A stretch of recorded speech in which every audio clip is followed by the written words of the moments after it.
I loved what they did in Pittsburgh, and Kevin Colbert talked it. Well, the Buccaneers have done that same thing. And I so love the fact that Bruce Arians has won that Super Bowl. And I got to tell you, Bruce, welcome aboard here, man. I mean, as a Buccaneer guy, I'm sitting there watching that in Tampa Stadium at Raymond James, and I'm watching you hoist that bitch. And I'm sitting there going, unbelievable, dude. What a great moment for you, Bruce. Thanks for coming aboard here, man. Oh, thanks, Dan. Yeah, man, it's so special. So much work went into that thing last year. It was such a crazy year with the pandemic and everything else. But, man, our coaching staff, our players, they did a great job. Coach, and I'm going to talk going forward because coaches don't like to talk in the rearview mirror. How do you put all that success away? And I compare coaches to great authors, and here's why. You put a masterpiece out, Coach. Now you're being asked to do it and write another one here. How do you put all that noise away that you guys have been going through, all the celebrating, man, and now you've got to rewrite a new masterpiece this year. How do you put that behind you? Yeah, you talk about that team and this team. That team was champs. This team ain't done shit. All right, so we're going back to work. We're going back to the fundamentals, and they know how hard a training camp we have. And if it's not at that intensity, then we know something's wrong. What do you like about the offseason so far? I think the biggest thing was getting everybody back. Getting everybody back. Nobody took a big pay cut. I mean, they all got paid. They wanted to stay. And then the draft, but we hit I thought a home run in the draft. Can't wait to get started with them. Coach, I said this to people, and they're like, well, who do you think won the offseason? I said the teams that make the least amount of moves in the offseason are the teams that are going to have the greatest success because continuity and stability. And, Coach, I'm thinking working with Coach Bryant in your past and working in Pittsburgh, we had Kevin Colbert, as I told you yesterday on, and they've had 3 head coaches since 1969 when we put Neil Armstrong on the moon. I mean, you learn that from that, and when you get even your coordinators back, Coach, what an absolute that's the gold standard, isn't it, on bringing everybody back, including the coordinators? It really is, and I've been happy if both those guys got head coaching jobs. They deserved it. And I'm sure they'll get them next year. But, for us to only lose one coach who I was really happy, Antoine Randall, he got the Detroit wide receiver job, which was an upgrade for him. And so to have the whole coaching staff back, we didn't have to do anything this February except just watch college tape and take some time off and go back and look at the tape, see what you did right, see what you did wrong. But it was not a hectic offseason. We could relax. So I'm going to tell you why I know you love Kyle Trask, the kid you drafted from Florida. I saw Dan Mullen on a show the other day, and Dan Mullen was talking about Dak Prescott and how much he improved from this dude, from this time to this time to this. Then I heard him talking about Kyle Trask. He sat behind some kid in high school. He got one college offer, and then he developed into this type of dude. When you have to go through that kind of trial and tribulation in your career, not knowing where you are, and you keep getting better and better and better, Coach, you must have loved the journey the kid was on. That had to impress you. Totally, bro. I mean, today kids opt out. I quit. I'm not going to play. I quit. He stuck it out. He fought it out, and he took the job. And when he took it, he never gave it back. And that's what I love, his journey, his competitive spirit, everything that he brings, and he fits the prototype of what we're looking for as a quarterback. Coach, I wanted to think of a question that for you was personal, and I'm going to take you back prior to the Brady decision.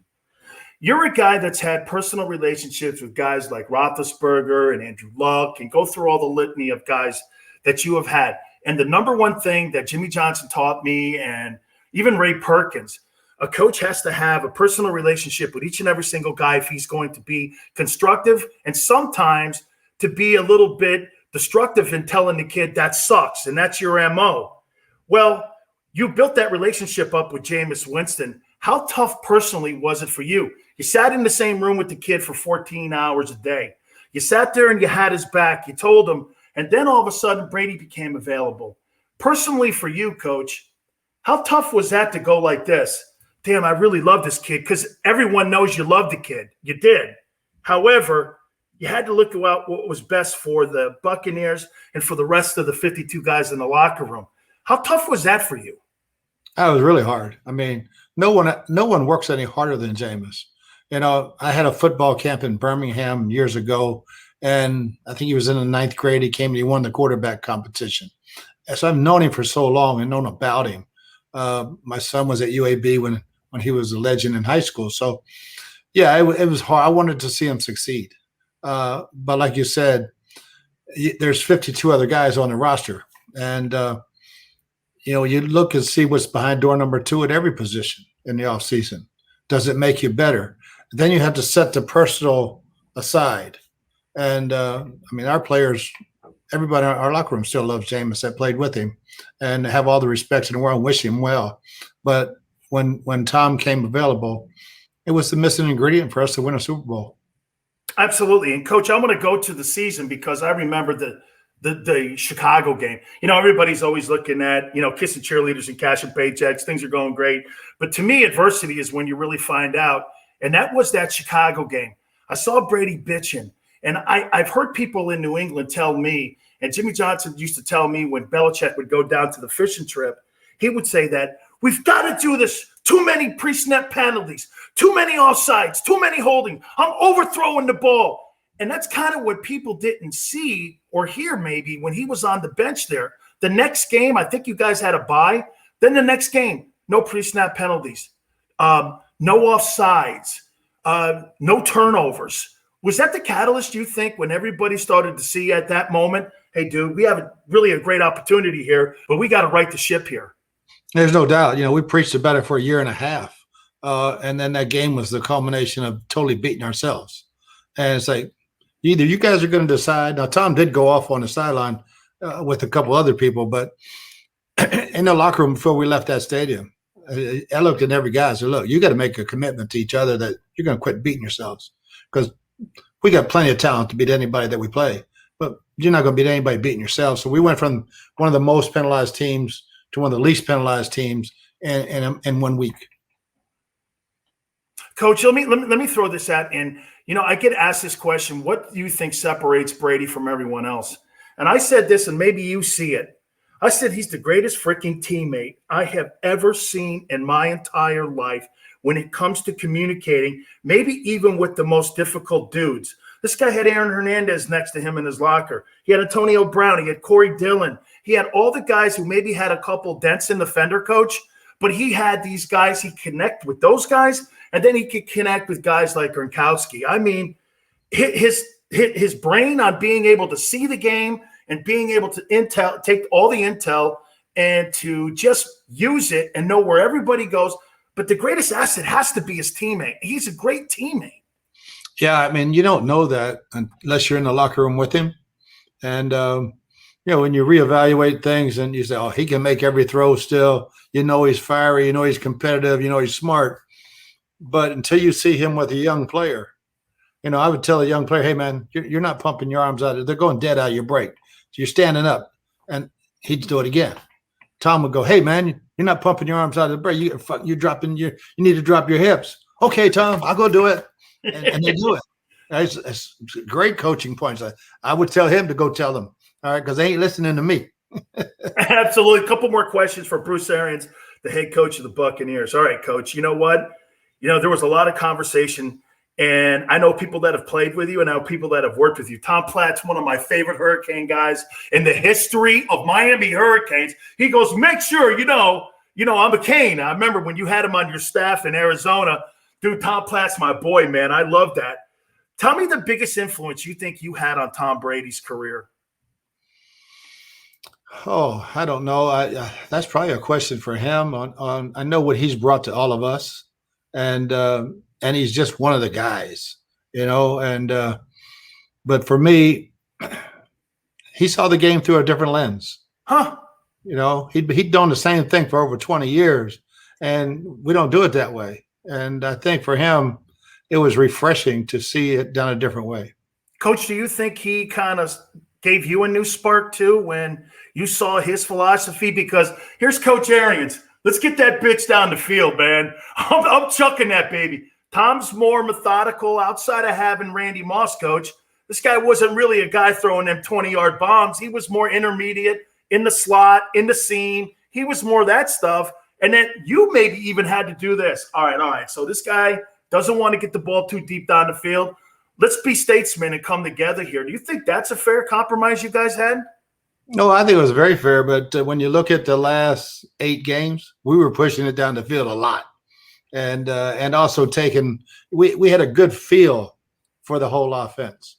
And it's like we can check it down. But when that shot's there, take it. And, he became fearless at that, just going back to the end of the half at Green Bay. And I'm all in on this call. Hey, last question for you. Okay, you got your Super Bowl. I mean, there's really nothing left for Bruce Arians. You get back into broadcasting, you were great at it. I mean, outside of the F-bombs, Coach, I think you're great with it. I mean, hey, but I mean, how many more years are we going to do this? Are we going to ride it out with Brady and then evaluate it after that? We'll see, man. It's so much fun right now. We have not having to coach coaches is a big part of it. I know our guys will get jobs, and then we'll see. But got a great group of younger coaches we're developing into those roles. So I'm having a lot of fun. So I don't see it anytime soon. Plus, you're in Tampa, man. I mean, what the hell could be better? You're out there fishing and shit, right? Yeah. Thank you, Coach. I appreciate it, man, for taking time for me. You bet, brother. You got it, man. That's Bruce Arians, the head football coach of the Tampa Bay Buccaneers. Look at the fun he's having, man. How much fun can you think you can have doing that? I'm coaching Tom Brady. I'm in Tampa. All right?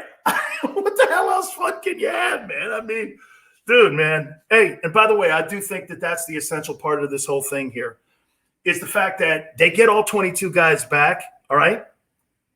And on top of that, they get their 2 coordinators back. They got Byron Leftwich back, the offensive coordinator, and they end up getting Todd Bowles back. And I do agree with Bruce. I think these guys are going to get other opportunities to coach, and I do think that these guys are going to get more chances to really go out and pick their gig. I'll say this to you. Todd Bowles got eaten up with the Jets. When you go to New York and you're in New York with the Jets, look what it does. It kills coaches, and what else does it do? It kills quarterbacks, coaches and quarterbacks. That's what the Jets do. So Todd Bowles, I think, has built up the equity again, defensive coordinator of the Buccaneers, and I think he's going to get another opportunity. All right. I want to hit on this, and Eagle fans will know this. You know that extension that they gave Carson Wentz? Okay? We look back on that, and we go, why? He had years left still on his rookie deal. Should the Bills give Josh Allen a contract extension? They picked up the option, okay? But should the Bills give him that extension? We'll hit on it next. You keep it right here on the National Football Show.